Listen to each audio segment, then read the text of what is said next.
brilhando como estrelas, logo vem à nossa mente, né, as grandes estrelas de Hollywood, as estrelas de TV, as pessoas que estão fazendo sucesso aí na televisão, no cinema.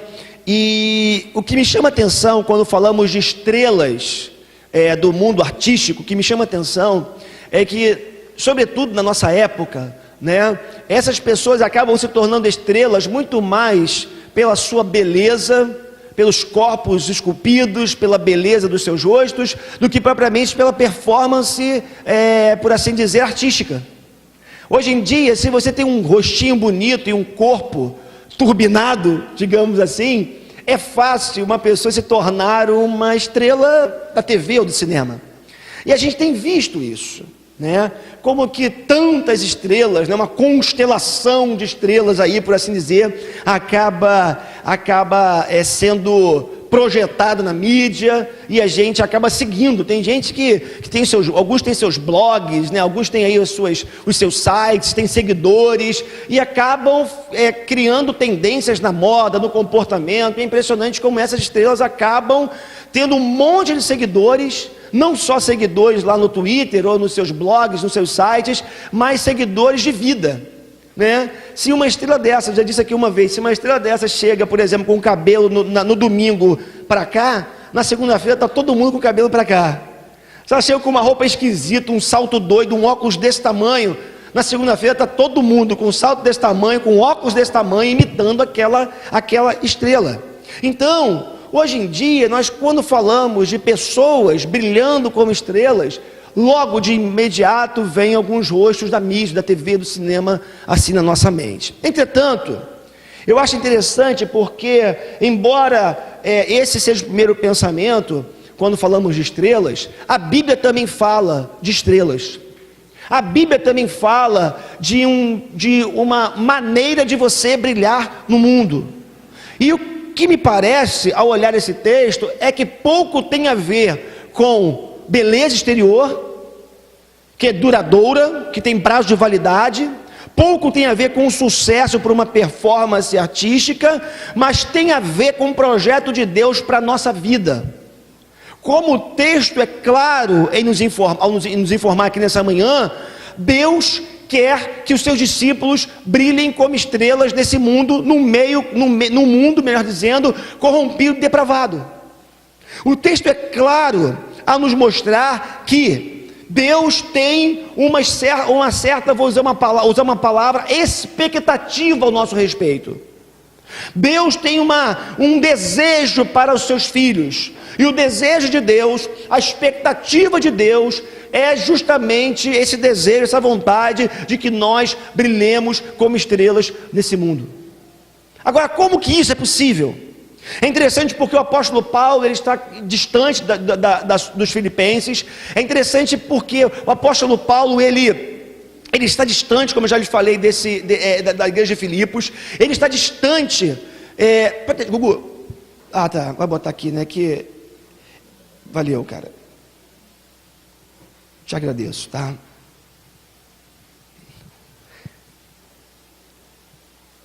Agradeço a preocupação, mas às vezes a movimentação às vezes me atrapalha mais do que me ajuda. Mas eu agradeço de coração aí a preocupação de vocês, tá bom? Como eu ia dizendo, o apóstolo Paulo estava longe dos filipenses. O apóstolo Paulo, ele havia plantado essa igreja, mas agora estava preso. E Paulo está escrevendo aos filipenses, como já lhes disse aqui em outra ocasião, agradecendo a uma oferta que eles haviam enviado para a sua obra missionária, para a sua obra de evangelização, para a plantação de igrejas. O apóstolo Paulo escreve para agradecer a isso, mas escreve também para orientar a sua igreja em Filipos.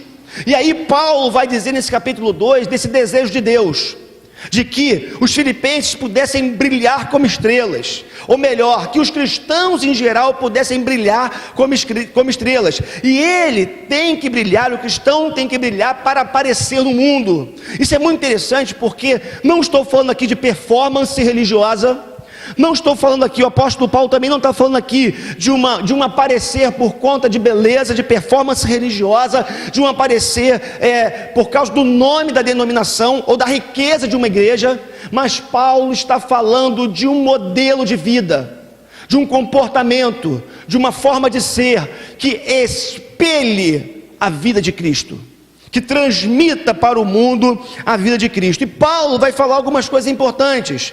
Como já lhes disse, primeiro ele vai dizer que o cristão é alguém que tem que brilhar.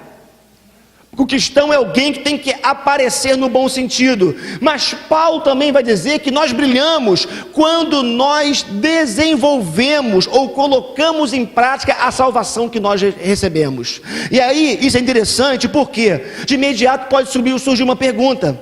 Uma vez que a gente prega, nossa teologia sustenta, que a Bíblia fala que a salvação é fruto da graça de Deus, que nós somos agraciados com a salvação, que nós não compramos a salvação, sequer não parte de nós a fé para crer em Jesus, que é Deus quem coloca em nós essa fé, para que nós possamos crer nele, segundo a sua soberana vontade. Como então que eu estou dizendo, que Paulo está dizendo, que a salvação pode ser colocada em prática? Como a gente pode desenvolver a salvação se ela é fruto da graça de Deus? E aí nós temos que desde já fazer uma separação. Uma coisa é o presente que recebemos, uma coisa é o dom da salvação, uma coisa é a salvação futura, morar no céu, viver na eternidade. Outra coisa é a salvação presente, o aqui e agora das nossas vidas, a forma como nós nos comportamos, a forma como nós agimos, a forma como nós lidamos com esse mundo caído.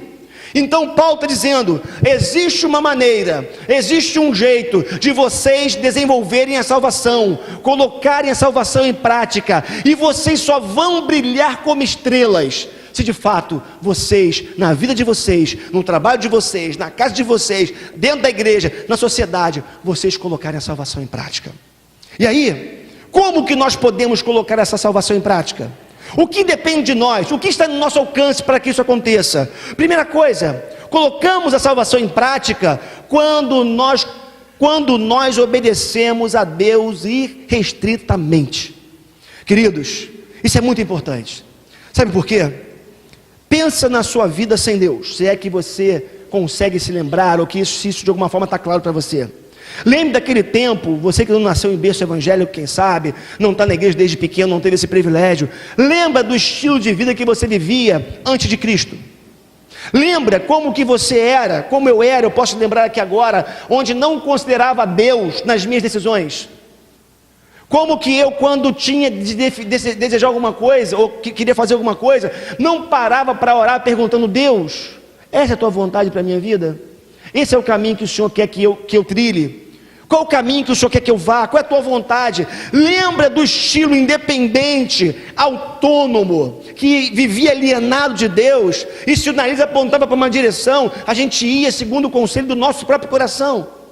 O que eu estou querendo que você entenda nessa manhã é que as pessoas, aqueles que se dizem realmente cristãos, aqueles que tiveram encontro com Cristo, anularam a sua vontade e colocaram a vontade de Deus em primeiro lugar na sua vida. A maior evidência de um coração convertido, a maior evidência de uma vida prostrada aos pés de Jesus, é a disposição de submeter-se ao senhorio de Cristo.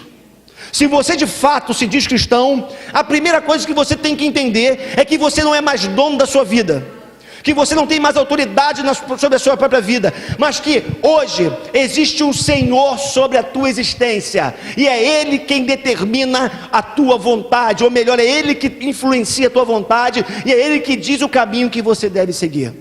É interessante, irmãos, porque eu já vivi isso, e como pastor, eu pude ver pessoas vivendo o que eu vou dizer para vocês aqui agora, gente que era profundamente arrogante, orgulhosa, senhora de si, não sei, um tal de Saulo, eu acho que era assim, né? Que perseguia os cristãos, porque tinha muito conhecimento, tinha muita influência, e que literalmente caiu do cavalo. A conversão, ou na conversão, acontece um cair do cavalo. É você que está soberano, galopando sobre o cavalo da sua existência, dominando a sua existência. De repente você se vê de ponta cabeça no chão, e você cai, e você se vê de repente não mais tendo controle de você mesmo. Um dos primeiros aspectos da conversão é essa revolução, essa reviravolta, onde o meu eu sai do centro, e Cristo passa a reinar na minha vida, passa a ter o trono da minha existência. Isso é interessante porque quando de fato essa conversão acontece, queridos, nós paramos de simplesmente agir segundo os nossos impulsos, simplesmente agir sem buscar a vontade de Deus. Agora é muito difícil esse processo, porque a conversão, ela estarta o processo. Olha, por exemplo, nós temos aqui estudado no nosso curso de liderança um pouco da vida e da obra do Moody, né, um dos maiores evangelistas, se não o maior evangelista do século XIX. Olha só o que o Moody fala. Retirei esse texto do livro Liderança Espiritual segundo Moody. Ao me decidir por Cristo, Moody falando, ao me decidir por Cristo, enfrentei uma luta terrível para submeter minha vontade à vontade de Deus. E quando desisti dos negócios, enfrentei outra batalha cruel durante 3 meses.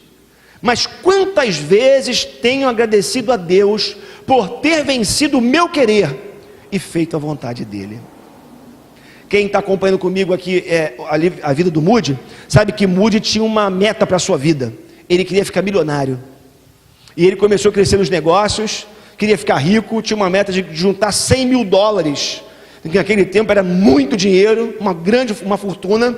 Mas quando Moody se encontra com Cristo, quando Cristo entra na sua vida, aquele projeto, aquele alvo, aquela prioridade deixou de ser prioridade na vida do Moody, porque Moody entendeu que o que Deus esperava dele agora é que ele se rendesse à vontade soberana de Deus. Queridos, somente um coração renovado pela regeneração pode submeter a Deus. Às vezes a gente fica esperando que pessoas que não conhecem a Cristo tenham uma atitude diferenciada. Já percebeu a quantidade de expectativa que nós jogamos sobre alguns parentes, sobre pessoas, colegas de trabalho? Mas eu vou dizer uma coisa para você: é impossível um coração não regenerado se submeter à vontade de Deus. É impossível que um coração que não foi alcançado por essa graça, por essa misericórdia, por essa bondade de Deus, que esse coração não regenerado possa se submeter a essa vontade absoluta de Deus. Porque somente aqueles que se encontraram com Cristo conseguem viver essa realidade. Então, queridos, se vocês entrarem aqui nessa manhã, e vocês são salvos, como eu acredito que são, como eu também sou salvo, somos salvos pela graça de Deus, mas nós precisamos entender isso, que é a obediência a Deus, a submissão ao senhorio de Cristo, porque Ele é soberano, Ele é soberano, Ele é o Senhor. Desculpa a expressão, é burrice tentar viver uma carreira solo na vida. É burrice tentar viver olhando para os seus objetivos, para a sua vida, e não submeter a Deus. Repito, podemos trabalhar e temos, estudar muito, temos, mas é bobagem você buscar essas coisas todas, ou todas essas coisas, e simplesmente abrir mão de perguntar para Deus: Deus, é da tua vontade que eu siga esse caminho, é da tua vontade que eu faça esse curso, é da tua vontade que eu trabalhe nessa área. Porque, queridos, se nós não estivermos no centro da vontade de Deus, a gente não está andando para frente, a gente está andando para trás. E aqueles que não se submetem ao senhorio de Cristo andam para trás. Para avançar um pouco mais, uma outra coisa que evidencia uma vida que brilha, ou um desenvolvimento da salvação, é a consciência de que o nosso serviço não é para outra pessoa, senão para pode voltar por gentileza, não para outra pessoa, senão para o Senhor do Universo.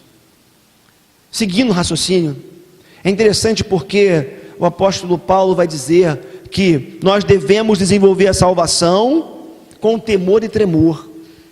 Temor e tremor são palavras que eu penso estarem um pouco ausentes da realidade evangélica. O que eu percebo muitas vezes é que a realidade evangélica se tornou um grande oba-oba, se tornou uma grande festa, mas uma festa onde a vontade de Deus e a santidade de Deus estão distantes muitas vezes. É interessante porque Paulo vai dizer: olha, desenvolvam a salvação de vocês, só para a gente acertar aqui, tá bom? Aqui, tá? Desenvolvam a salvação de vocês, só que tem que botar no modo apresentação. Não está conseguindo, não? Não sei se vai adiantar muito, mas é porque tá, sem o modo da apresentação fica confuso ali, ó. Tá? Então, desenvolvam a salvação de vocês, mas entendam uma coisa, entendam que vocês agora são servos de um Deus soberano, e essa soberania não permite, esse senhorio absoluto desse Deus santo, não permite com que vocês vivam a vida de vocês de qualquer jeito. Irmãos, a fé que nós professamos, o caminhar com Jesus não pode ser um caminhar de qualquer jeito, porque Deus é um Deus santo.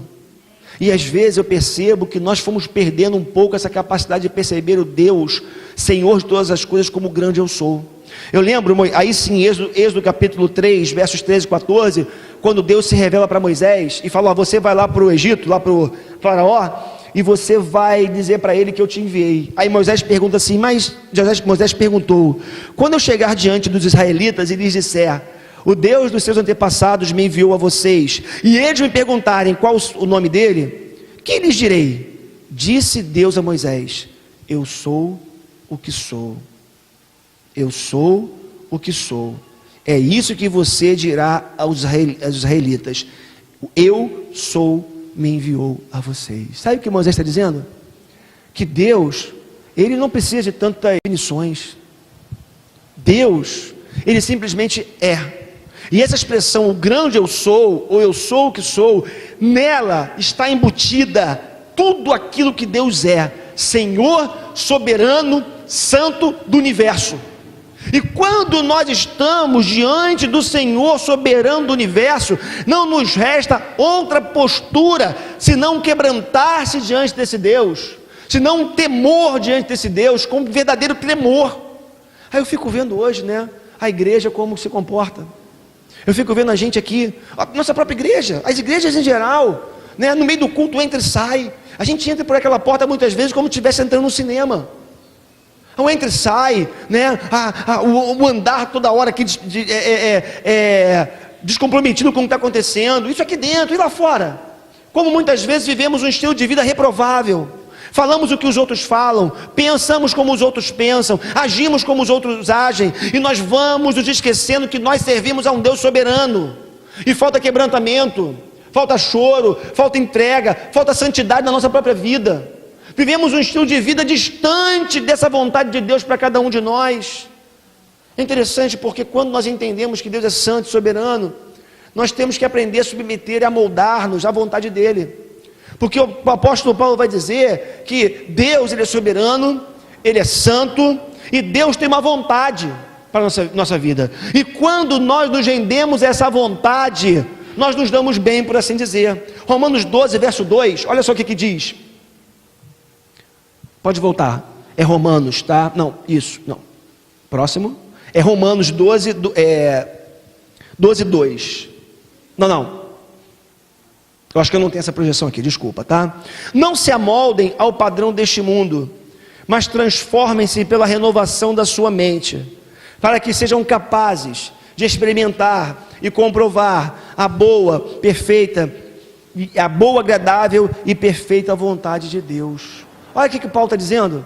Irmãos, pode ser que a gente não entenda, pode ser que até que a gente tenha dificuldade de aceitar algumas coisas de Deus para a vida da gente, mas a vontade de Deus sempre é boa, perfeita e agradável.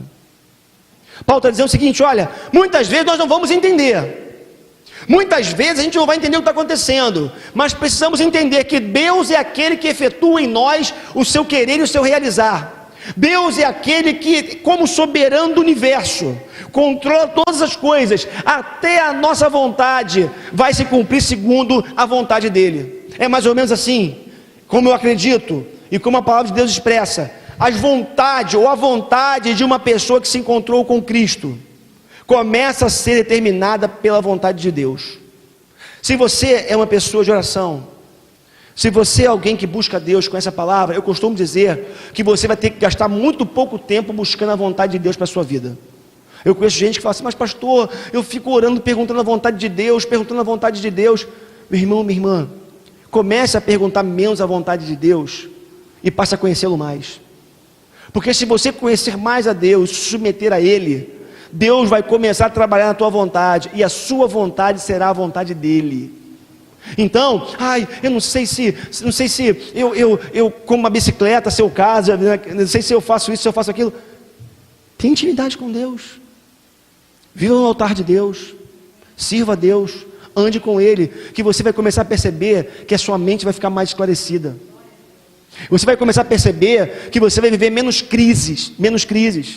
Você vai começar a perceber que você vai ser uma pessoa de posições mais firmes.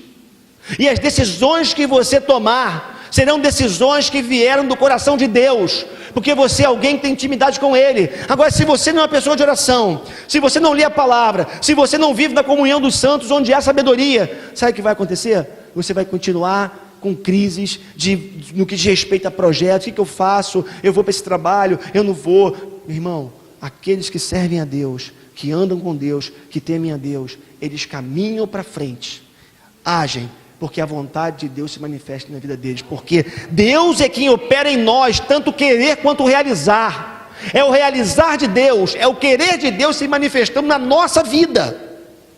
Então, isso é muito importante, porque Ele é soberano, Ele efetua em nós tanto querer quanto realizar, e quando nós estamos debaixo dessa vontade absoluta soberana de Deus, não tem como, queridos, a gente vive com temor e tremor. Porque pensa, é o Senhor do universo que a gente serve. Quando você ora, você não está falando com a Dilma Rousseff. E olha que fala com a Dilma Rousseff, hoje nem tanto, que a popularidade dela caiu para 30 e poucos %, né? Mas há pouco tempo era Dilma. Ou é a Dilma, é a presidenta do país, é a Dilma. Mas falar com Deus é muito mais excelente, mais nobre, mais maravilhoso do que falar com qualquer autoridade do nosso país ou de qualquer país desse mundo. Sabe por quê? Porque Ele é o Senhor. Ele é o soberano do universo. Ele é o Deus Santo. E sabe o que Deus fala para mim e para você nessa manhã? Rendamos-nos a Ele. Nós temos que nos render à soberania desse Deus. Nós não podemos andar com Deus de qualquer jeito. Eu sei em alguns lugares vão dizer que andar de qualquer jeito é botar uma bermuda, como Wesley, né? Está em pecado, irmão, de bermuda na igreja, né? Então assim, em alguns lugares, não andar de qualquer jeito é andar de terno, gravata, de calça. Não é disso que a palavra de Deus fala. Te livrei, né? Não é disso que a palavra de Deus fala. O que a palavra de Deus fala é reconhecimento de quem Deus é. É postura de vida. É postura, é comportamento, é Deus em você. É Deus na sua vida, é Deus te influenciando o teu pensar, o teu falar, o teu agir. É Deus com você em todo momento. Imagina! Se Deus está comigo em todo momento, como é que eu posso viver de qualquer jeito? Como que eu posso seguir a vida de qualquer jeito, fazendo o que as pessoas que não conhecem a Deus fazem? Não podemos agir assim. Para avançar, uma outra forma que a gente tem de desenvolver a salvação é sendo mais efetivos na comunidade dos santos. Irmãos, isso é muito importante. O apóstolo Paulo vai dizer: façam tudo sem queixas, nem discussões, para que venha a tornar-se puros e irrepreensíveis. Eu fico com a primeira expressão: façam tudo. Sabe o que eu acredito que o apóstolo Paulo está dizendo? O cristão, o discípulo de Cristo, é alguém que vive uma vida efetiva no reino de Deus, na sua igreja. Porque Paulo está dizendo: façam tudo sem queixas. Mas o que quer dizer com isso? Se envolvam com a obra, se envolvam com o reino, se envolvam com a igreja local. Queridos, a igreja local carece de pessoas efetivas e trabalhando por ela. É impressionante. Esse não é um problema da comunidade presbiteriana da freguesia. Eu posso dizer, sem medo de errar, que isso é uma epidemia. Uma epidemia de, por assim dizer, inércia. Uma epidemia dessa capacidade de se envolver com a obra de Deus. É impressionante. Fazemos alguns eventos na igreja, sempre são as 5 ou 10 mesmas pessoas que fazem tudo. O restante só aproveita. Não é problema nosso só. É uma realidade das igrejas em geral. Outro dia eu conversava com uma pessoa da IERC ali, a gente viu uma igreja grande. Ih, pastor, né? Não é, Cris? Aqui assim, tem sempre aqueles pouquinhos que se envolvem com a igreja e fazem tudo. Isso é muito triste, sabe por quê? Porque o que nós vemos Deus nos chamando através do apóstolo Paulo é: sejam efetivos na igreja, trabalhem pela igreja, se envolvam com ela, trabalhem pelo reino, se envolvam com ele, saiam do lugar, A igreja precisa de gente disposta a servir, que se dedique a ela, que saia da zona de conforto. A igreja precisa de gente que busque menos os seus próprios interesses e pensem mais a respeito dela e se dediquem a ela. É isso mesmo. Sabe o que eu estou desafiando você nessa manhã?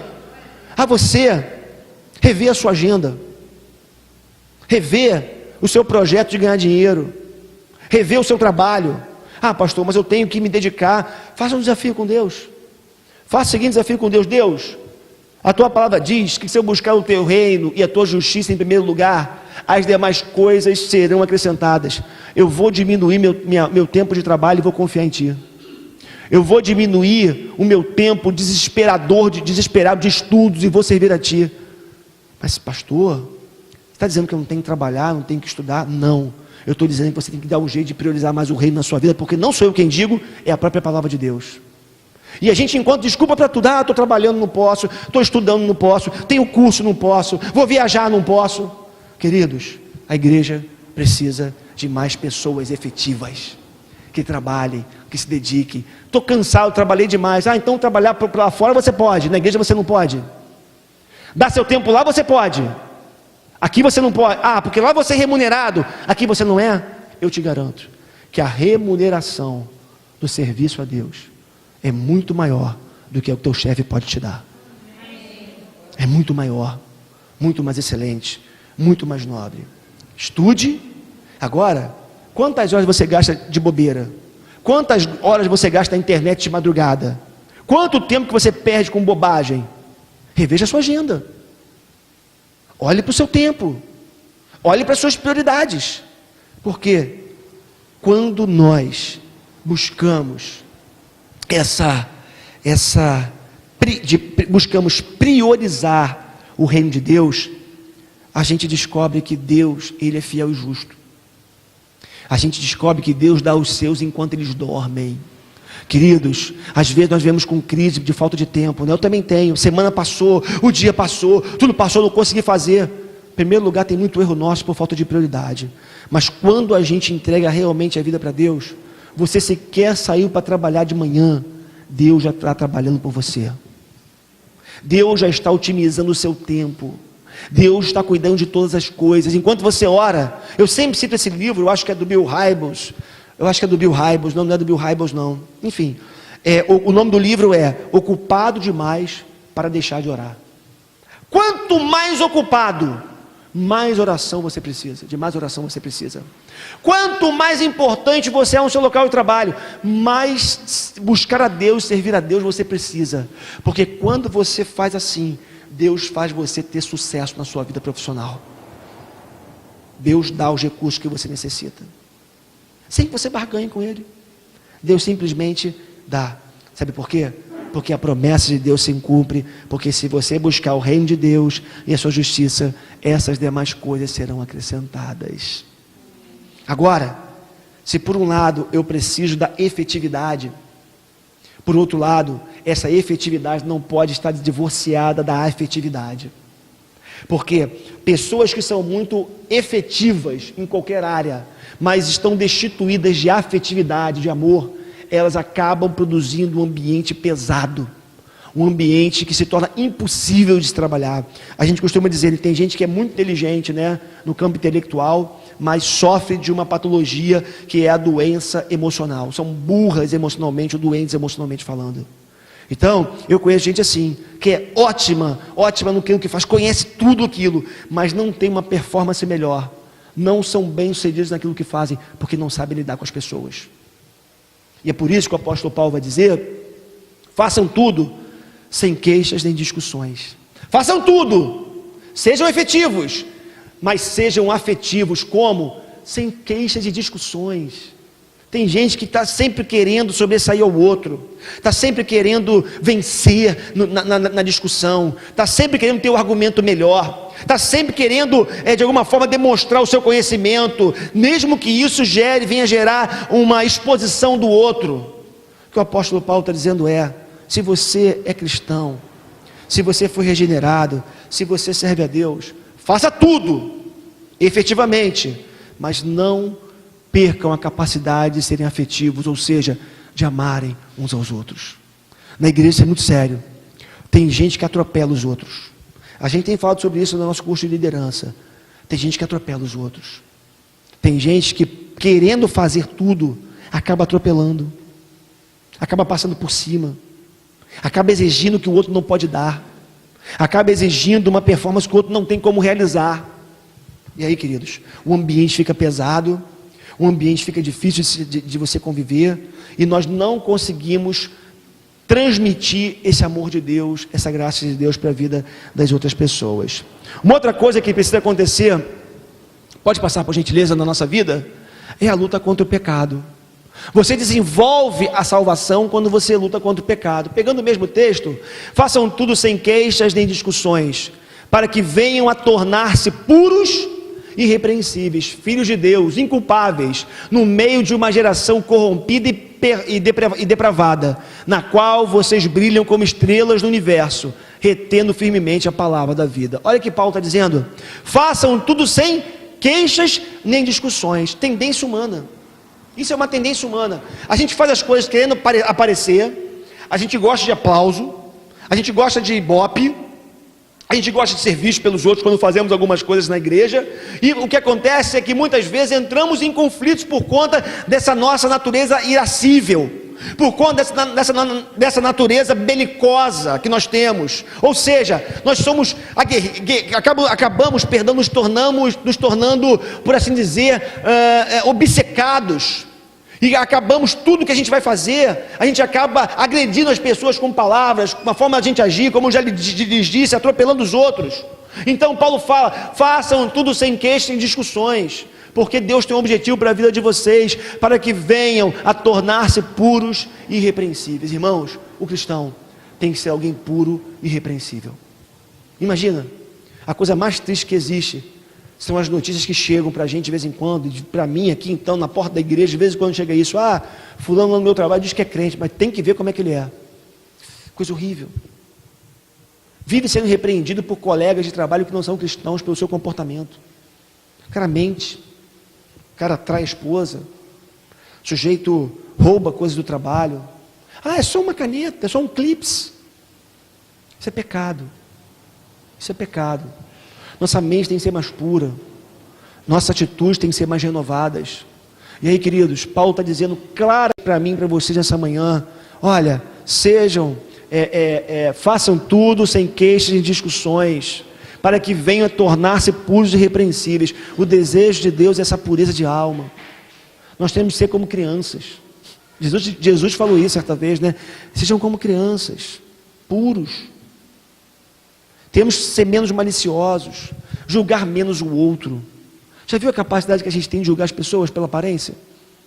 Chega uma pessoa aqui e às vezes, né, você olha para ela porque não se veste como você se veste, não se comporta como você se comporta. Você olha para aquela pessoa, cheio de nariz empinado. Não, você não sabe a história por trás da história. Você não sabe daquele coração, o que se passa nele. Você não conhece aquela vida. Você não conhece a trajetória, os transtornos do passado, as lutas que essa pessoa passou, por que ela age assim muitas vezes. Isso é julgar o outro. Nós não podemos agir assim. Então, nós temos que lutar contra essa tendência nossa de julgamento, de pecado, né? Nós somos levados muito facilmente pelos modismos, somos levados muito facilmente por um estilo de vida reprovável, como o apóstolo Paulo está dizendo aqui. Vamos avançar mais um pouquinho? Uma outra coisa que a gente precisa fazer, temos que fazer, é reter a palavra da vida. Olha só o que Paulo vai dizer: retendo firmemente a palavra da vida. Assim, no dia de Cristo, eu me orgulharei de não ter corrido nem me esforçado inutilmente. Olha que coisa bonita. Paulo está dizendo: você é cristão, você é filho de Deus, então olha, retenha a palavra da vida, coma dessa palavra, alimente-se dela, viva a partir dela, e mais, transmita essa palavra. Eu estava pesquisando algumas versões, e algumas versões não trazem a palavra reter, mas trazem a palavra divulgar, trazem a palavra expandir, compartilhar a palavra de Deus. Sabe o que o apóstolo está dizendo, o apóstolo Paulo? Vocês têm que ser pessoas que tenham a vida influenciada pela palavra, mas que influencie outras pessoas por meio dela. O cristão tem que ser alguém que compartilha a palavra de Deus. Se você é discípulo de Jesus, o apóstolo Paulo diz essa manhã que nós temos que desenvolver a salvação que nós recebemos de graça. E nós podemos fazer isso dessas formas que eu estou dizendo para vocês, e uma delas é compartilhando a palavra de Deus. Para a gente avançar, e pode passar por gentileza, e terminar, para concluir essa mensagem, olha o que o apóstolo Paulo vai dizer no capítulo 2, versos 17 e 18. Contudo, mesmo que eu esteja sendo derramado como oferta de bebida sobre o serviço, sobre o altar, que provém da fé que vocês têm, o sacrifício que oferecem a Deus, estou alegre e me regozijo com todos vocês. Estejam vocês também alegres e regozijem-se comigo. Paulo está fazendo menção ao sacrifício do Antigo Testamento, sobre alguns tipos de ofertas que eram derramadas sobre o altar. A sua morte estava chegando. Ele estava preso e sabia que em breve, em pouco tempo, morreria por causa do Evangelho. Ele faz uma alusão a esse derramar da vida sobre o altar. Ele está dizendo, apesar de tudo isso, alegre-se em Deus. Apesar de tudo, dos sofrimentos, das lutas, estejam vocês alegres e regozijem-se em Deus. Então, uma outra forma, e a última que eu vejo nesse texto de desenvolvermos a nossa salvação, é alimentando a alegria do Senhor em nós. E aqui eu não estou dizendo, seria mentira da minha parte se eu dissesse que não existem outras fontes de alegria. Às vezes eu ouço algumas pessoas dizendo, né, a única alegria é em Jesus, a verdadeira alegria é em Jesus. Eu discordo um pouco dessa expressão. Eu acho que existem muitas outras alegrias, muitas outras fontes de alegria, mas o que eu queria que nós entendêssemos nessa manhã é que a alegria mais excelente, mais nobre, mais maravilhosa é aquela que nós temos por estarmos na presença de Jesus. E sabe como que essa alegria se planifica? Quando nós olhamos para trás e vemos aquilo que nós podemos realizar em nome de Jesus. Me lembro do mesmo apóstolo Paulo falando no final da sua vida, combati o bom combate, acabei a carreira e guardei a fé. Eu fico imaginando a alegria com que Paulo falava isso, prestes a morrer, mas olhando para trás e se lembrando de tudo aquilo que ele fez pelo Senhor, sem vaidade, sem orgulho, eu fiz isso, eu fiz aquilo, mas a alegria de poder ter sido colaborador do reino de Deus. Queridos, querido e querida, vocês querem nessa manhã sentirem a verdadeira alegria de Deus? Vocês querem sentir no coração essa alegria indizível na alma? Sirvam a Deus. Pregue o Evangelho. Você já percebeu, já sentiu a alegria de você falar de Jesus para alguém e uma pessoa se converter? Orar por alguém, ela ser curada? De ajudar numa casa, entrar numa casa para ajudar alguém e compartilhar a palavra e uma família ser transformada? Não existe alegria maior do que estar com Jesus e de servi-lo e trabalhar para Ele. Por isso, e é por isso que a palavra de Deus vai dizer que a alegria do Senhor é a nossa força.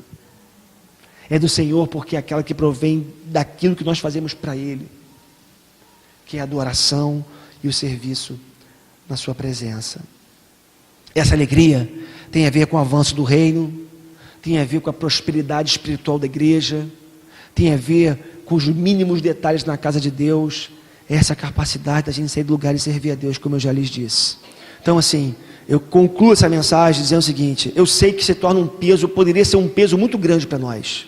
Eu falei até aqui daquilo que está ao nosso alcance, daquilo que nós podemos fazer e temos que fazer, mas se não fosse a ação de Deus na nossa vida, nós jamais conseguiríamos fazer isso. Eu queria pedir agora a ajuda do Verdinho. Vem cá, Verdinho, por favor. Pode deixar, Orlando? Não, pode deixar, tá? Pode deixar. Já estou numa outra sequência aqui. Aumenta aqui o som para mim, por favor, que acho que está meio baixo, perdeu alguma coisa aí. Eu pedi a ajuda do Verdinho, porque aconteceu uma coisa muito interessante aqui enquanto a gente estava... Pega o microfone aí, Verdinho. Enquanto a gente estava aqui fazendo a obra da igreja, e teve um dia que o Verdinho teve uns insights, né, muito interessantes aqui, e a gente estava esperando a oportunidade de compartilhar os insights que tivemos aqui. Ele começou a ter, depois a gente começou a trabalhar juntos, né, Verdinho, aqui, e a respeito do que a gente está falando. Porque eu falei para vocês que tem algo que é de Deus, que tem a ver algo que é nosso, tem a ver com a gente, nossa atitude, né? Para brilharmos como estrelas, temos que fazer isso, isso, isso e isso, são fundamentais, como vimos aqui nessa manhã. Mas, lembrando que é a vontade de Deus que se cumpre na nossa vida sempre. E tem algo que é de Deus, se Deus não agir, não vai acontecer. Então, eu queria agora concluir essa mensagem falando daquilo que é responsabilidade de Deus. Como que Deus age com a gente. E aí, Verdinho, a gente pode começar dizendo nessa introdução que Deus é marceneiro, não é verdade? Por quê? Foi exatamente isso. Estava lixando aquela porta, aí eu olhei para o pastor e falei assim: pastor, eu acho que Deus é marceneiro. Mas por quê? Olha aí, cuidado. Fica quieto. Por quê? Eu cheguei à conclusão que quando a gente está preparando a madeira, ela vem bruta, áspera, com aquelas farpas, aquelas imperfeições. E eu comecei a lixar com a lixa número 100. O que acontece? A lixa número 100, ela arranca essas farpas, essas imperfeições, para você preparar a madeira para a próxima etapa. E aí, juntos aqui, a gente chegou a algumas conclusões a respeito da lixa 100. A lixa 100 é quando Deus tira a gente do mundo, com as imperfeições mais visíveis, mais grotescas. Deus tira a gente de um estilo de vida totalmente reprovável e tira aquelas... Impressionante, o Verdinho, todo o ato dele, né, perfeccionista como ele é, ele me chamava para ver o que ele estava fazendo. Impressionante como que a lixa 100, no primeiro momento, tinham várias imperfeições profundas, algumas coisas feias na porta, e a lixa 100 era usada para arrancar tudo aquilo de mais grosseiro, por assim dizer. E nós juntos aqui chegamos à conclusão que Deus faz assim com a gente. A primeira ação de Deus na nossa vida é uma espécie de passada de lixa 100. Deus tira a gente do mundo, tira todas as imperfeições, e isso é a conversão. É a salvação. A gente mentia e a gente não mente mais. A gente traía e a gente não trai mais. A gente fazia coisas que eram totalmente reprováveis aos olhos humanos e sobretudo aos olhos de Deus. Mas quando Deus entrou na nossa vida passando a lixa 100, essas imperfeições mais grotescas, mais feias, mais aparentes, elas são arrancadas, porque é o processo de Deus de conversão do nosso coração. É verdade, só que a coisa não para por aí. Aí quem pensa que já está tudo resolvido com a lixa 100, não está. Agora me converti, né, pastor? Já está tudo bem, tirou as farpas, estou na igreja. Mas a coisa não para por aí, porque aí começa uma nova etapa. A luta ainda continua, porque mesmo estando na igreja, né, pastor? A gente ainda passa por um processo de transformação. Aí a gente entra com a lixa 150. O marceneiro, ele já começa a se agradar daquela madeira, quando ele começa a passar 150, que aquelas coisas brutas, grotescas, ele já começa a não perceber mais. Mas mesmo assim, com toda a paciência, ele ainda não está satisfeito, porque ainda tem alguma coisa, algum resquício, alguma coisa para tirar. E aí, dentro dessa lixa 150 de Deus, o que acontece é que Deus começa a trabalhar mais profundamente na nossa vida. Por quê? As imperfeições mais grosseiras já saíram, mas Deus não se satisfaz com a retirada delas. Deus quer mais da porta, de nós, né? Deus quer mais da madeira, que já foi bruta, já esteve feia, mas está mais bonita, agora é bem verdade. Mas Deus, como tem um propósito maior para a nossa vida, Ele vem com a lixa 150, que muitas vezes são algumas tribulações que passamos, algumas lutas que passamos, que nós não entendemos. Me lembro de Jó. Interessante, né? Porque Jó é apresentado como alguém que Deus estava passando a lixa 150. Ele não entendeu no primeiro momento o sofrimento, as perdas, as angústias que ele passou, mas Deus tinha um propósito para a vida dele. Às vezes, queridos, porque Deus quer algo mais da gente. Não vou dizer que Deus permite que aconteça, Deus faz acontecer algumas coisas na nossa vida. E às vezes são algumas tribulações, algumas lutas, algumas perseguições que nós sofremos, que nós não entendemos. mas é a mão de Deus que agindo para quê? Para que uma performance comece a acontecer na nossa vida, porque não basta a lixa 100, não basta tirar as coisas mais feias e mais brutas da porta. Deus quer tirar mais, Deus quer melhorar essa porta, Deus quer melhorar a nossa vida, e por isso às vezes Ele aperta um pouco mais com essa lixa 150, mas tem um limite, né, Verdinho, dessa lixa 150, não tem? É verdade, porque a madeira ainda não está totalmente pronta, porque depois nós temos que entrar com o quê? Com o verniz. E para entrarmos com o verniz, a madeira ela tem que estar totalmente lisa, bem polida, para você passar a mão assim e não sentir nenhuma farpa, nenhuma aspereza. Ela tem que estar totalmente polida para você poder entrar com o verniz. Se a madeira ela não estiver bem preparada, quando você aplicar o verniz, que fica aquele brilho, aquelas imperfeições, aqueles arranhões, eles vão aparecer. Então, para você não ter que voltar atrás, você tem que passar a lixa 220. E dentro da lixa 150 ainda, quando está passando, uma coisa que a gente viu não, no Verdinho me ensinou, é que essa lixa você tem o peso certo da mão e ela tem que estar sempre na mesma direção. Porque se você fizer numa direção contrária, você ao invés de deixar a porta lisa, você vai ferir essa porta e você vai criar nela algumas ranhuras e imperfeições. E isso chamou a nossa atenção no seguinte sentido: Deus sabe a direção certa de agir na nossa vida, e Deus sabe o peso certo de colocar a sua mão. Por isso, meu irmão, a própria palavra diz que não há tribulação para além daquilo que a gente possa suportar. Deus aperta a mão muitas vezes, mas Ele sabe a direção certa, e Ele sabe o peso certo da sua mão. Então não se preocupe, se você vive tribulação hoje, se você passa por uma perseguição, por uma luta na sua vida, isso é a mão de Deus, mas Deus sabe o calibre, Deus sabe o peso, e Deus sabe a direção. E Ele, como o Verdinho já dizia aqui, Ele faz isso para chegar na lixa 220. Quer falar? Pode me interromper, cara. Somos nós dois agora. Fala aí. Mas foi muito legal isso, essa discussão no bom sentido, eu e o pastor nesse dia, porque a cada etapa, a cada processo que eu trabalhava naquela porta, aí eu chamava ele: pastor, olha isso, olha aquilo, agora eu vou entrar com a 220, é por causa disso, disso, disso. Será que Deus trabalha assim na minha vida? Será que Ele trabalha nas nossas vidas dessa forma? Agora ele entra com a 220. E o interessante, pastor, é que uma lixa, ela vem cobrindo, tirando o erro e a falha da outra. Uma vem cobrindo a outra. E o pastor lembrou muito bem que eu falei isso naquele dia para ele, que tem que ser sempre no sentido da madeira. Porque se você lixar o contrário, na diagonal ou na lateral assim, você vai provocar arranhões na madeira. Então, quando você aplicar o verniz, aqueles arranhões vão aparecer.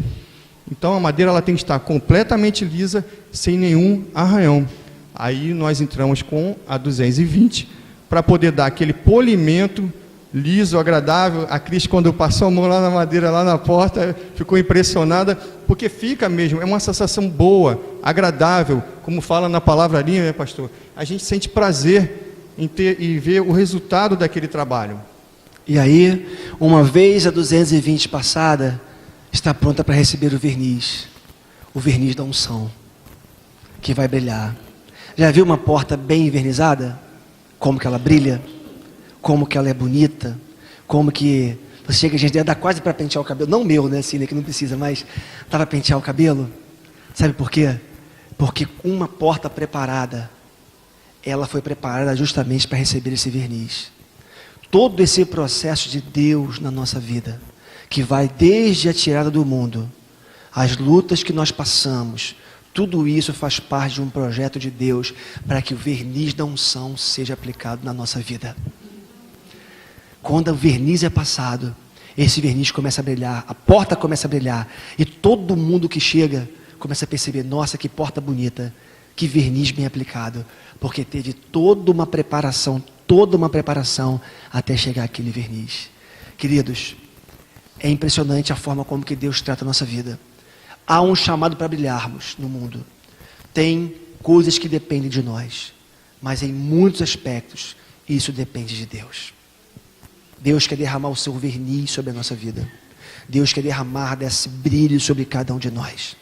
A única coisa que Deus quer é que nós nos submetamos a Ele, que nós nos voltemos para Ele, que nós o busquemos de verdade e que nós estejamos preparados para receber esse derramar de Deus. Porque quando Deus derrama do seu verniz, da sua unção, do seu brilho sobre nós, nós nos tornamos armas poderosíssimas nas mãos de Deus.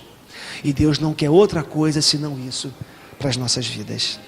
E uma última etapa para finalizar, o pastor acabou de falar, é a aplicação do verniz. Que eu atropelei você, né? Tá certo. E quem pensa que já terminou essa etapa, não terminou. Que na aplicação do verniz, também não pode ser de qualquer jeito, né, pastor? É verdade. Também não pode ser de qualquer jeito a aplicação desse verniz. Existe também um segredo. Você também tem que vernizar no sentido da madeira, dependendo se for a pistola, ou que a gente chama lá na marcenaria de boneca. A boneca é uma estopa com a fralda de neném por cima, tá? Então, isso aí também tem um segredo, também tem um macete ali. Você não pode aplicar esse verniz de qualquer jeito. E assim como o pastor falou, essa unção, esse óleo que é derramado, Deus também não derrama de qualquer jeito, né, pastor? É verdade. Deus não quer nada de ruim para a gente. Então Ele vem, a gente vem, aplica esse verniz com toda a calma, paciência. Para quê? Para não ter os escorridos, né, pastor? Esse escorrido aí, depois no final você vai ver o processo. Ih, caramba, está escorrido ali. Então a gente tem que ter o maior cuidado. E essa etapa, ela funciona assim: você aplica a primeira mão e passa a lixa 220 bem suavemente, sem peso na mão, só para tirar aqueles respingos, aquelas bolhas que às vezes ficam do verniz. Depois você dá a segunda mão. E a terceira mão é só a unção, é só o verniz, só a aplicação de verniz para lá e para cá. Da terceira mão em diante, se for necessário, mais de 3 mãos. Então, até na aplicação do verniz, ela não pode ser feita de qualquer jeito. E outra coisa, é muito bom quando a gente vê o resultado final. Imagina se cada um de nós aqui fôssemos uma porta, né, pastor, envernizada desse jeito, o brilho que não ia dar aqui nessa comunidade aqui, nesse bairro aqui, que a pessoa, formaríamos um exército aqui de pessoas brilhando no bairro aqui. É verdade. E isso nos mostra, essa palavra final do verdinho, que Deus tem a medida certa para derramar da sua unção. Deus não vai dar para além e não vai dar menos, porque Deus é perfeito. E Ele tem o peso certo, mais uma vez, agora do pincel, do pincel não, né? Da boneca, para poder aplicar o seu verniz. Verdinho, eu posso falar do processo de como aconteceu isso? Posso falar um pouco daquilo que a gente... À vontade. Sabe como é que surgiu isso?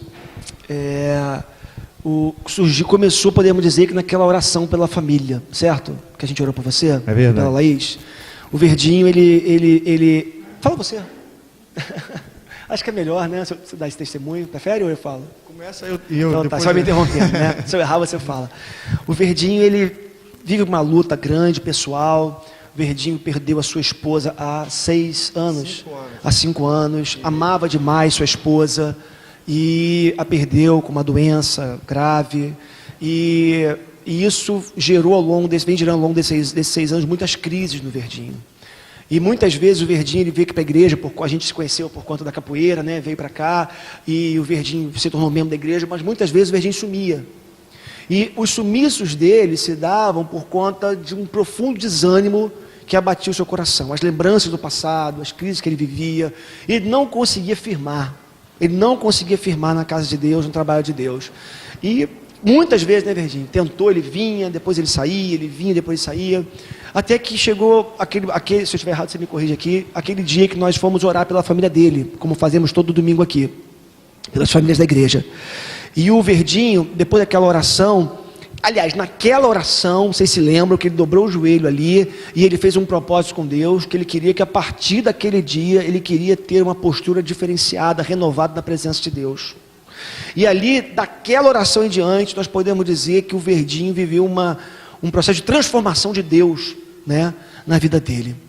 E aí, interessante porque o Verdinho começou a sentir o desejo primeiro de trabalhar mais na igreja, ajudar mais na igreja, e ele começou a vir para cá, buscar o que fazer. né, Verdinho? Primeiro passo, a capoeira. Até com a capoeira, o Verdinho é mestre de capoeira, né? Até com a capoeira ele estava desanimado, ele vinha de vez em quando, um pouco, não vinha, sumia, voltava. Primeira coisa, ele retomou a capoeira, aqui à frente da capoeira. Segundo lugar, ele voltou para os cultos, participou de todos os cultos e começou a buscar coisas para fazer na igreja. E aí, o Verdinho viveu e vive hoje esse processo de avivamento do coração, da alma. E é interessante porque nesse processo ele começou a fazer coisas na igreja. E quando o Verdinho começou a trabalhar na igreja, se entregar mais, se envolver mais, começou um processo maior de Deus no coração dele, de avivamento, de chamá-lo cada vez mais, e coisas novas começam a surgir no seu coração. Não é verdade? É verdade. E o que me chama a atenção é que essa mensagem, né, essa parte final da mensagem que a gente fez aqui nessa manhã, surgiu no momento em que o Verdinho trabalhava para Deus. O que eu queria que você entendesse? Às vezes você reclama porque eu não sei falar, não sei o que fazer, não sei como agir. Sirva a Deus, que Deus vai começar a te ensinar, vai falar com você. Porque aconteceu com o Verdinho, lixando uma porta, de repente ele vira para mim e fala assim: pastor, acho que Deus é marceneiro. E ali a gente começou até o ponto: Verdinho, vamos pegar um papel e vamos anotar esse negócio, cara. Aí eu tá lá na gaveta, eu fiz um esboço daquilo que o Verdinho tinha falado. Ele sentou comigo ali fora, né, dois malucos, com todo sujo de poeira do rejunte, ele todo sujo de poeira da porta. Sentamos ali fora e começamos a escrever coisas que Deus deu para ele. Coisas que Deus deu para ele, quando ele colocou a mão para fazer, quando ele veio para a casa de Deus, quando ele começou a servir a Deus, Deus usou, Deus se revelou para ele, e Deus quer fazer isso na sua vida também. Está passando luta? Busca Deus. Está feliz? Busca Deus. Não importa a circunstância, se entregue para Deus, ande com Deus, porque Deus quer trabalhar na sua vida também. Certo, Verdinho? É verdade. E, pastor, na pregação de hoje, eu tenho certeza que as pregações de pastor, elas vêm de encontro ao meu coração. Todas elas falam profundamente comigo. Eu me entrego e me vejo dentro dessas pregações. E hoje, o que bateu fundo no meu coração foi o seguinte: 3 coisas eu observei na pregação de hoje do pastor. A primeira é quando ele falou em relação ao tombo. Eu levei um tombo, mas foi na capoeira, não foi do cavalo. A partir dali, quando a gente toma um tombo na capoeira, a gente passa a ser um capoeirista mais humilde. Então, quando nós levamos um tombo, nós passamos a ser mais humildes também em nossas vidas, seja na vida pessoal, no trabalho, seja no que for. Outra coisa que me chamou a atenção foi quando o pastor ele falou que nós temos que nos entregar para Deus. E teve uma terceira coisa que agora me deu um branco aqui, mas essa coisa de nos entregar foi o que eu comecei nos entregarmos, foi o que eu comecei a fazer. Voltar, retomar o trabalho. Muitas coisas têm acontecido, as vidas estão aí sendo restauradas, está aí o Gugu. Conversei com o pastor que eu cheguei para São Paulo, não foi, pastor? Eu fui para São Paulo, cheguei lá, o mestre de capoeira pregava também, andava de terno e tudo, o cara está desviado. Olha só, eu cheguei para São Paulo ajudar lá o rapaz lá. Quando eu saí de lá, ele falou assim: eu vou para a igreja, eu vou com a minha esposa hoje à igreja. Então as coisas estão começando a acontecer, alunos estão voltando, né, pastor? Estão chegando, voltando, estão se envolvendo com drogas, isso e aquilo. Aí eu comecei a olhar assim: caramba, olha só, as vidas estão chegando, como o pastor falou hoje, as pessoas estão chegando até a igreja, até nós que representamos a igreja, e estão precisando de ajuda. E o que eu estava fazendo? Nada, eu estava parado. Eu não estava trabalhando mais, nem na capoeira, nem vindo aqui trabalhar na igreja. E quando a gente começa a trabalhar, as coisas começam a acontecer dessa forma. A gente começa a ver coisas, até em lixar uma porta, a gente começa a fazer comparações. E as pessoas vão começar a chegar a vocês, e está na hora da gente começar a brilhar. Não só brilhar dentro da igreja, começar a brilhar lá fora, como o pastor falou hoje. Interessante, né? Porque eu acredito que Deus está falando aqui nessa manhã. Eu acredito que o Espírito de Deus está agindo aqui. Agora, queridos, não adianta só o Espírito falar, a gente tem que ouvir. Quem tem ouvidos para ouvir, ouça o que o Espírito diz à igreja. Deus está querendo tirar a gente do lugar. Eu digo isso aqui a vocês, eu não quero ser pastor de uma igreja ensimesmada. Eu não quero ser pastor de uma igreja que olha apenas para o seu umbigo. Eu quero sair. Eu quero evangelizar. Eu quero pregar o evangelho. Eu quero fazer coisas para o reino de Deus. Deus está me chamando. Deus está chamando você. Deus despertou o verdinho e acredito que hoje Deus está despertando outros corações. Mas não basta ficar na vontade, no desejo que passa. Tem que investir. Sabe qual é o meu sonho? É ver você um evangelista lá fora. Ver você sendo um evangelista lá fora. No seu trabalho, no seu prédio, no lugar que você vive. Mas eu também sonho, sabe como? Em ver jovens da igreja falando, pastor, sentindo no meu coração, ouvindo as mensagens de você, ouvindo outros pregadores, eu quero ser um pregador do evangelho, eu quero ir para o seminário. Não é loucura não, não é loucura não. Quem sabe Deus não quer levantar homens aqui, mulheres aqui, para conhecerem mais a palavra, terem como falar do amor de Deus, futuros pastores. Então eu acredito que Deus quer levantar homens aqui, mulheres aqui, para serem plantadores de igreja. Nosso sonho aqui de igreja é ser uma igreja que planta outras igrejas. Então é loucura você fazer o seminário. Eu conheço gente que largou tudo. Tudo. Como Mude. E como gente que eu conheço que largou tudo. Projeto de ficar rico, projeto de ganhar dinheiro pelo reino. Dá licença, pastor, desculpa estar interrompendo. Não, você deve Ele falou interromper. isso agora, eu lembrei a coisa que eu queria falar. Eu estava tão atribulado e tão atarefado no meu trabalho, eu chegava a ficar 12 horas dentro do meu trabalho. Foi o que o pastor falou. E Quando assim, ele falou, eu lembrei ali, eu falei, caramba, eu tenho que falar isso. Eu trabalhava 12 horas. Tudo nas minhas costas. Até acidente de trem, eu tinha que ir lá. Não só escala de pessoal, treinamento. O trem descarrilhava, era Pedrosa, tinha que ir lá. Pedrosa vai lá tirar foto do acidente. Eu trabalhava igual um condenado. Igreja, nada. Até que chegou um momento que eu dei basta, saí daquela função, parti para uma coisa mais light, e agora, hoje eu estou podendo me dedicar mais aqui ao trabalho, mais à obra, estou podendo lixar a porta, estou podendo estar aqui com vocês, mais presente. Eu ficava tão cansado que nem sábado e domingo eu queria vir para cá. Domingo, então, nem pensar.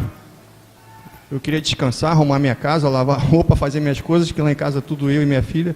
Então, eu não tinha nem ânimo, além daquelas outras circunstâncias que estavam me abatendo. Eu ficava tão cansado por essas 12 horas de trabalho que eu não tinha força e nem vontade de vir para a igreja. E eu abri mão dessas 12 horas. Outra coisa, eu continuo ganhando a mesma coisa, fazendo menos, e o que o pastor falou chamou a minha atenção. O reconhecimento, somente o teu Deus vai te dar o teu reconhecimento. O teu Deus. Trabalhei 12 horas igual um condenado. Na hora do reconhecimento, chegou um rapaziada lá de partido político, não vou citar o nome.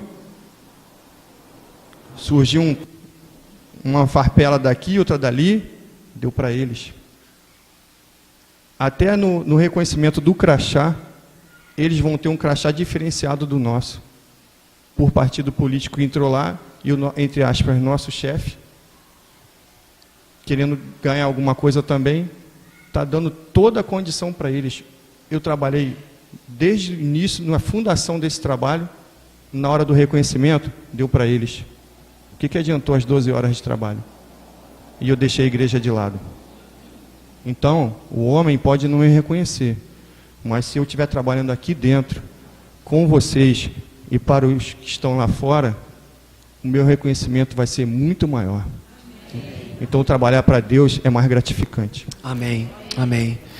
Fica aqui, meus irmãos, essa manhã, essa palavra, né, para cada um de vocês, para uma revisão de vida.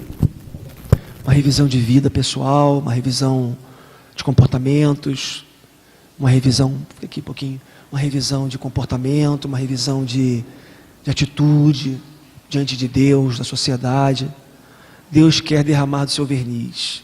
Deus quer te usar. mas você vai ter que rever algumas coisas na sua vida. Aí depende de você. Revisão de vida, revisão de prioridades, revisão de agenda. Tem que acontecer. Sob pena de você se realizar profissionalmente, se realizar familiarmente falando, ter filhos bonitos, belos, educados, que tudo isso é legítimo. Mas você deixar de ter a verdadeira, ou melhor, a maior de todas as alegrias, que é a alegria de poder servir com excelência a Deus, de poder trabalhar para Ele, e de poder chegar ao final da vida, olhar para trás sem vaidade e orgulho, e poder dizer com o apóstolo Paulo: combati o bom combate, guardei a carreira, e acabei a carreira e guardei a fé. Vamos ficar de pé, em nome de Jesus. Quero orar.